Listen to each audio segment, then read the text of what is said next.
আমার প্রিয় রশ্মি বিবি বিসি রূপাইশ্বরী। আমি সিএলএফ মহিলা সিএলএফ ক্লাস্টার থেকে বহুমুখী সমবায় সমিতি লিমিটেড থেকে কৃষি সিএসপি হিসেবে কাজ করি। আজকে আমি আমার 3 দিন ট্রেনিং হয়েছে এর আগে। আজকে আমি এই জায়গাতে নতুন ট্রেনিংয়ের জন্য এসেছি।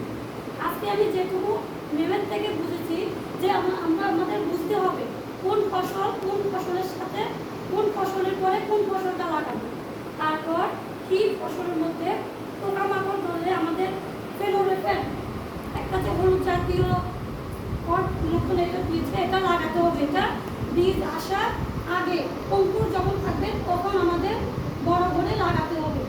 তারপর তোমাদের ধানের মধ্যে দশা রোগ হলে কি দিতে হবে, বোরাক্স, তারপর থাইরোক্সোমিয়া, অনেকগুলি ওষুধের নাম বলেছে ম্যাম, যেগুলি পোকামাকড় ধরলে শসা ছিল, টিপকলা ছিল, লাউ ছিল, তারপর ফুলকপির মধ্যে কি দিতে হবে, আলুর মানে আলুর রোগ হওয়ার আগে সেটাকে শোধন করে নিতে হবে।